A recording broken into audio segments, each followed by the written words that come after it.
Bonjour à tous et bienvenue dans ce nouvel épisode de notre web-série qui décrypte les enjeux et les grandes tendances du développement d'une stratégie digitale et omnicanal. Aujourd'hui, j'ai le plaisir d'accueillir Marie-Pierre Bonnet-Desplan, qui est avocate, associée, responsable du département concurrence et distribution, et Jérôme Larochette, qui est associé au sein d'EY Parthenon et associé en stratégie et transformation commerciale. Nous avons vu dans un précédent épisode que ce qu'était exactement l'omnicanalité. Jérôme, est-ce que vous pourriez nous dire, sur la base de votre expérience, pourquoi cela est aujourd'hui un incontournable? Oui. Alors pour ceux qui n'auraient pas vu l'épisode précédent, rappelons rapidement déjà ce qu'est l'omnicanalité. C'est le fait pour une marque d'être exposée à l'ensemble des circuits de distribution et l'ensemble des points de contact relationnels qu'il peut y avoir avec le consommateur. Donc c'est la distribution traditionnelle. En France, c'est beaucoup d'hypermarchés, de supermarchés. C'est le digital, qu'il soit intégré ou qu'il passe par un e-retailer, un retailer digital, ou ce que nous appelons direct to consumer, qui est des sites que les marques possèdent en propre pour rentrer en relation directement ou en transaction directement avec les consommateurs. Alors, pourquoi est-ce que c'est important? Donc, on va enfoncer des portes ouvertes, mais évidemment, pré-Covid, la digitalisation des marques et des transactions des programmes relationnels était en très forte expansion. La part du digital dans le chiffre d'affaires, dans les revenus de ces grandes marques va croissante. Bien entendu, le Covid et le confinement ont fait que cette insertion du digital dans le parcours obligé d'une certaine façon, puisque de nombreux points de vente étaient fermés, fait partie intégrante du parcours consommateur. Donc, il a cru pendant des années de manière un peu naturelle, puis s'est accéléré de manière un peu obligée. Donc, évidemment, toutes les marques ont été tenues de bien prendre ce virage. Celles qui ne l'ont pas fait ont perdu, celles qui l'ont mieux fait en ont profité et ont accru leur croissance. Et maintenant, on rentre donc dans une troisième phase de consolidation, on va dire, mais où cette omnicanalité, cette maîtrise des différents circuits de distribution est absolument clé parce que on ne peut plus considérer une offre, un produit, un service sans avoir ces éléments digitaux. Et ces éléments digitaux amènent toujours plus de facilité d'accès, de services complémentaires, de facilité de comparer des offres de services, des prix, et même ajoute à cela une transformation qui est, on n'a plus réellement de frontières au marché, on ne peut pas considérer le marché français comme une entité. Un consommateur belge peut aller acheter dans un site français réciproquement et être livré chez lui en quelques clics et en quelques minutes. Voilà, c'est un petit peu tout cela qui fait que il sera nécessaire pour les grandes marques et pour les autres marques de prendre ce virage de l'omnicanalité demain. Et la réglementation est souvent perçue comme une contrainte, Marie-Pierre. Est-ce que vous pensez qu'aujourd'hui, véritablement, la réglementation et la législation est un frein au développement d'une stratégie omnicanale? La réponse est difficile parce qu'à la fois, elle va être un frein et en même temps, elle va être un accélérateur. Pourquoi? Parce que l'omnicanal, c'est la distribution physique et la distribution Internet. Et clairement, depuis plusieurs dizaines d'années, les autorités de concurrence et le droit de la concurrence sont extrêmement favorables au développement de l'offre Internet, du commerce électronique. Pourquoi? Parce que en commerce physique, l'offre n'est connue que des consommateurs ou des acheteurs qui sont localisés dans la zone de chalandise, ce qui est quand même assez réduit. Ils ont finalement peu de choix. Ils ont le choix entre uniquement les offres de leur secteur. Avec Internet, l'offre est générale. Vous parliez d'international.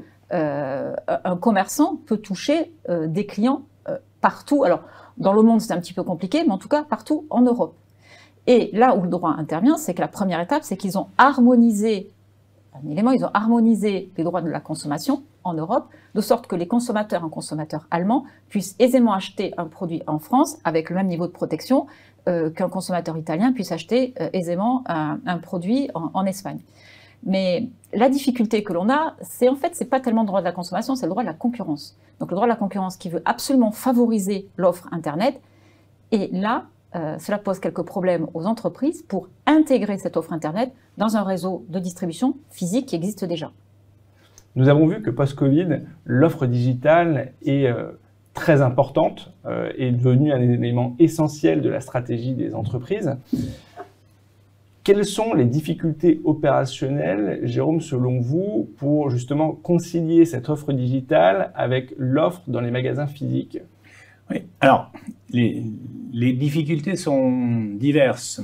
On peut considérer qu'il y a deux types d'entreprises, celles qui sont digital natives, c'est-à-dire qui n'existaient pas réellement, enfin qui sont nées avec les distributions digitales, qui globalement croissent avec ce circuit, qui rencontrent finalement peu de difficultés. Elles ont besoin des bonnes compétences et du bon plan, mais globalement s'adaptent bien. Ce qui est beaucoup plus difficile, c'est les entreprises qui, elles, sont nées dans le commerce physique traditionnel et qui doivent opérer cette mutation et acquérir ces compétences qui sont complexes et variées, auxquelles elles n'ont pas forcément été habituées, et donner une cohérence d'ensemble, si vous voulez, à cette adjonction de produits, de services et de politiques de prix et d'activation commerciale, à la fois dans le physique et sur Internet. Donc c'est là où le bas blesse. Donc ça implique évidemment d'avoir une stratégie digitale qui soit miscible et cohérente avec la distribution traditionnelle. C'est-à-dire que tel produit, tel prix ou tel type de service ne peut pas être proposé online alors qu'il ne l'est pas offline. On peut citer très facilement l'exemple qui vient à la tête de tout le monde. Hein, quand on parle d'omnicanalité, la référence, c'est Nike, par exemple, qui lui marie parfaitement les distributeurs traditionnels que sont Intersport, GoSport, Decathlon physique, qui sont les JD ou les Zalando, qui eux sont des pure players externes du digital, et le site en propre de Nike qui est formidable, qui aujourd'hui pèse plus de 20% des ventes de Nike. Donc voilà, eux ont vraiment réussi ce maillage, cette mutation vers ces circuits de distribution digitaux intégrés ou non, et ont vraiment cette cohérence d'ensemble. Bien entendu, ils vont avoir tendance à pousser au maximum leur propre site, puisque ça amène à l'acquisition de données, de savoir, de compréhension des comportements de leurs consommateurs, d'interaction avec leurs consommateurs. Donc là, on peut parler d'une entreprise qui a bien réussi. Peu sont dans ce cas-là, et les travers ou les pièges classiques à éviter ou les compétences à acquérir sont multiples. Le premier qui puisse nous venir à l'idée, c'est la data, les données. Travailler sur le commerce physique, bon, il y a les cartes de fidélité, on connaît un petit peu son consommateur, mais encore une fois, comme le disait justement Marie-Pierre, il est un peu confronté à sa zone de chalandise. Là, on est totalement ouvert sur une masse de données considérable, que très peu utilisent proprement, utilisent correctement. Et voilà, la réussite demain de ces acteurs omnicanaux, c'est de pouvoir utiliser cette masse d'informations, cette donnée sur le consommateur, à des fins d'activation commerciale, de meilleure compréhension, pour proposer des offres pertinentes. Et peu importe où ces données ont été collectées, en magasin, en ligne. Alors là, on va y venir, je pense, parce que c'est évidemment une autre compétence qui est fondamentale à acquérir. Et c'est particulièrement important parce que ces grandes marques traditionnelles nées dans le retail traditionnel sont exposées à de jeunes faiseurs qui vont très vite, qui avancent, qui ont des idées qui sont justes et qui comprennent cela. Donc le niveau de concurrence et le niveau d'encombrement, si vous voulez, des messages qui peuvent être envoyés aux consommateurs doit être au même niveau pour ces marques traditionnelles que sont les nouveaux acteurs. Donc vous disiez donc un gros sujet sur la data, sur la gouvernance, un gros sujet sur la cohérence d'ensemble entre les différentes politiques. Une marque reste ce qu'elle est, même si on touche un consommateur avec différents médias.